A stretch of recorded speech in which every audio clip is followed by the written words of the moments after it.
Okay, so I bought a Silhouette Cameo recently. Those of you who watch my videos know I love my Cricut Explore. I love that machine. It does a lot of wonderful things, and I've been very happy with it. But it was the Cricut team is working on some improvements on the programming and design space, and I got a little impatient and couldn't wait anymore. A couple of the things that I'd like to see improved that the Silhouette took care of me is shadowing, being able to make shadows for titles. Um, this is not a tutorial on teaching you how to use the silhouette. It is just to show you how easy it is to make a shadow was one of the things. Okay, so I've just typed my name. I'm going to go back here. Let me re-click on it. I'm going to go over here to where my fonts are. Hopefully, can you see my mouse moving over? I'm going to where my fonts are. I'm just changing the font real quickly. And then to add an offset, there is a button up here. Can you see where I'm pointing? Do you see my mouse over here? You see where I'm pointing? There's an offset button. When that screen comes up, you simply hit the word offset. It automatically defaults to 0.125. You can change it to make it tighter. If you can see how this is getting a little smaller. Can you see the red lines around my name? I'll show you that in just a minute. And you can make it larger. I'm going to go ahead and apply this one. There's a choice between rounded and corner. You can see now where these are rounded. If I hit corner, see how it's squared off the corners? Cute. I happen to always kind of like the rounded. I'm going to hit the word apply. So now I have a shadow for my name. Let me fill in this shadow so you can see it a little bit better. Hold on. Let me grab it. Okay, I'm going to go up here to where it's, see this, I'm going up here to where the paint bucket is. I'm going to put a color in there. Let me put a little bit lighter color. And you can see now where there's my shadow. How easy was that? Now, I know in programming world that's probably hard as all heck to do, but in Photoshop and Inkscape and Silhouette, they make it look pretty easy. Now, I want to get rid of this. See this little dot right there? I want to get rid of it, so I'm going to click on there. I'm going to come down here, release compound path, and I'm going to delete. Oop, hold on. Let me make sure I'm just grabbing that. See how that's highlighted. Now I'm going to delete that, and that little dot's gone. Okay, so that's one thing I want to do. It makes shadows. It makes it on anything you want, any size you want, and you can make multiple shadows and offsets. So that's easy. The second thing that I wanted was print and cut. I do quite a bit of playing with digital things online, and if you can watch my cursor over here, I'm putting the registration marks on so you can see how big print and cut can be. You can do it on an 8.5 by 11 page, but I have a 12 by 12 printer, 13 by 17 actually. So I'm going to set where I can now do print and cuts on a 12 by 12 page. Where the registration marks are, you cannot go outside of those black marks, and these hash marks are strong suggestions of not to go with there. However, you can see, I don't know if you can see, if you see where my mouse is over here, I'm moving the top inset. I'm going to move the right inset out a little bit. I have learned that I can move my settings and my thing still works. So now instead of that little old 6-inch thing or 5.5-inch limit that Cricut puts on us, I can now fill this page up with print and cuts and save myself a lot of time and paper. I did try to rationalize the amount of paper I'm saving. Within 3 months or 4 months, I could pay for this new machine maybe. Okay, so print and cut was one thing it did. The offsetting of shadows was another thing that it did. Now, I will tell you my pros and cons on what I like about Cricut. Cuts deeper. There's no question the Cricut cuts deeper.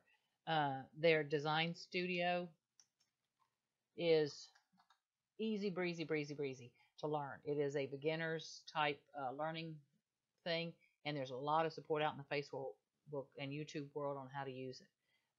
So it cuts not only deeper, but it cuts more options, I'm going to say. Now I'm just typing on my screen so you can see. So that's the Cricut Explore.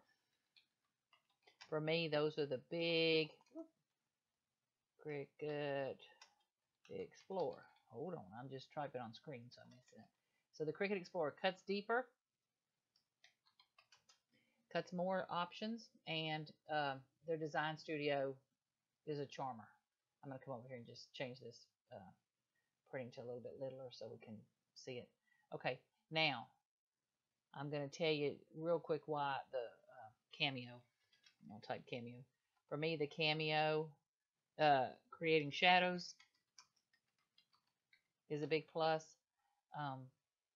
The ability to larger print and cut. Sorry, you can see why I didn't get a job as a typist this time. Let me change the. I'm going to just change the size on here real quick, so the same thing we can see it. And more control, I'm going to say, over creating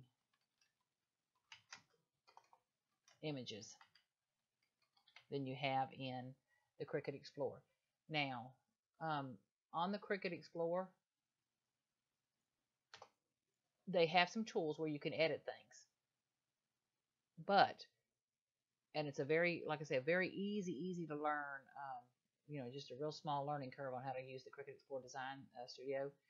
But the Cameo has many more tools where you can personalize. If you can see over here, I'm not going to show you all these things today, but where you can do cuts and erase and draw things easier, different shapes, the fill, everything about it. But they've got a rhinestone program and all this. I mean, just fabulous things in their studio that you can do that the Cricut Explore can't. If you're wanting to cut multiple different cuts, have an easier learning curve, cut deeper, cut more type of things from corks to, you know, lightweight woods to metals and things like that, you can do it with the Cricut Explore. The Design Studio is easy. But if you're wanting to be more in control of what you're doing, have a little larger learning curve. It's not hard, but it's a little larger. And then the ability to create shadows for layouts and you know, vinyl work and all that kind of stuff. The Cameo is the way to go. I have both now, and I'm in heaven. I just wish one machine did it all, but as it is now, I have the two. So I just wanted to share those things with you real quickly, and let you know about a couple of other upgrades that I've done in my craft room, or new tools that I've gotten that I want to share with you. So if you were trying to decide between a Cricut Explore or a Cameo, once again, Cricut Explore, quicker learning curve, cuts much deeper. You can cut chipboards and things, and you can cut many more types of material. And their Design Studio is a well thought out, easy program. It is internet only. You must be connected to the internet to operate it. That is a downfall for some things if you're going to a crop and all, or have a internet blackout or something. But anyway, so that's the Cricut Explorer. The Cameo, you can create shadows so easily. You can do larger print and cut areas. You have much more control over your creating your own images. There is a little bit larger learning curve on it, but it also has the advantage of it is internet based, that they have a cloud and you download things from them. But you can definitely work on your laptop, or at a crop you can bring your laptop and your Silhouette and not have to worry about having internet access at all. Or if you're going away on a weekend or something, you want to play on your laptop and create things, you can with the Cameo. Now, Cricut is doing that for iPad users. Again, you got to have the internet. But we Android users, we're in beta testing now, but I don't know how long it's going to take. So there's advantages and disadvantages. Don't be scared of either machine. There's plenty of support out there from YouTube and Facebook groups to help you learn. So that's my take so far on the machines. I just wanted to share that with you, and I'll come back with some tutorials on how to actually use it. Now let me tell you about these other couple of things I've got, and we'll share that. Okay, here we go.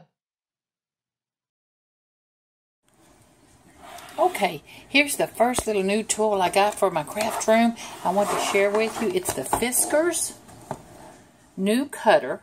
And what it is the advantage of it is it has this aluminum rod here and this different kind of blade that runs along it. Can you see that? So the cut you get is always right along the edge of that aluminum. I mean, right along the edge. So you're never guessing where you're going to cut. And this cuts are straight because this thing won't move. Whereas I used to always get crooked cuts with the plastic. The other advantages that I love about it are, can you see how big the numbers are? Of course, this arm swings out. Now I'm doing this with my phone, so but look how big the numbers are. You know, as I'm getting older, that's getting more and more important to me, that the numbers are big, easy to read. The other thing is perfectly straight cut. And then these numbers that are here, when you put your paper underneath it, you can still see them pretty clearly. I wouldn't mind if they were a little bigger, but they're pretty good. And the ticker that's on this thing, and when I say ticker, see the little pointer? It's sticking out. My hands are such bad shape. the little pointer that's sticking out is so easy to see compared to some of the older models.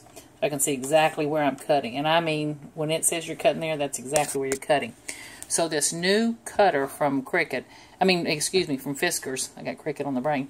From Fiskars. I got it at Michael's with a 50% off coupon. It was shown for $39.99. And of course I got it for $20. So that was a pretty good deal. It came out this spring. It's just their new version out this spring. And I love it so far. Okay, the other thing I want to show you, there's my new Silhouette, yay, is a little bragging I want to do. My husband and I went and bought some lumber from Lowe's, and it is pre-cut pine lumber, very, the nice, smooth, pretty wood. It's a 1/2 inch deep. Each shelf is a 1/2 inch deep, and then we use these wooden dowels, the little square wooden dowels you can buy if you can see the legs, and I pre-marked, and then he pre-drilled where all the holes were going to go so that the wood didn't split, and he just screwed that thing together. If you can see the 2 bars in the back there, let me see if I can put my finger where you can see it. Hold on. See right there, those bars in the back? He molly bolted those to the wall so that thing's not going anywhere. And it's perfect for my punches. I love it. All these punches were in baskets and things everywhere. And I love it. So that's one thing. So we did this one. So then, let me see if I can go across the room real quick. Look at what I'm hiding. He built me another one for all my little tubs. Those are all rhinestones and buttons and brads and metal embellishments and beads and things that I have too many of. But anyway, my room is 13 by 11.5, so it's a smaller room. See on my closet door where I have some of my, my Lindy's sprays. So I've got every inch. I need to utilize every inch for all my overbuying I do. I mean, all my craft supplies I have. But anyway, so I love these shelves. So again, these he built, they're 24 inches wide.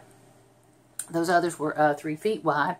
And I had him measure to where my little totes would fit in there just perfectly and give me some more space. And I still have some counter space in front of it to put stuff. Okay, let me show you the other one. I'm going to go across. So then we ran back and he bought me some that was 3/4 inch lumber instead of the 1/2 inch. And there's my TV up there and some stuff. And then there's my Cricut machine. So you can see I've got my Silhouette and my Cricut. Isn't that horrible? And then my computer's right there. Hello, computer. Anyway, so that's for my solid cardstock, my Cricut mats. And the Cricut fits right underneath there. So it's just turned out, and of course I have plenty of table space in front of it and all that gave me, because these are 6 inches deep. These are, I'm going to tell you 12 inches deep because I don't know any better. They might actually be 15 inches deep or 14 inches deep. But anyway, ladies and gents, this project was so easy. This set of shelves cost about $28, maybe, so we'll say $30 to build. That's screws included. And then this set over here cost about $23 worth of lumber, something like that. So I had been looking online at IKEA and furniture stores and everything just for some sets of shelves. And my husband built them for me, so I'm so excited. And he's cute too. But anyway, so those are my craft room easy breezy saves. This Fiskars cutter, if you've been having trouble getting crooked cuts or struggling with seeing some of the numbers and all, this cutter is a gem. Michael's is running a lot of those 40 and 50% off coupons, as is Hobby Lobby. It's, for my money, it was worth the investment. I love it. Okay, and then there's my new Silhouette. Love that machine. Love it, love it. And my Cricut. Love that machine. Love it, love it. Okay, just wanted to share some of those updates. Y'all have fun crafting, and I'll see you soon. Bye-bye.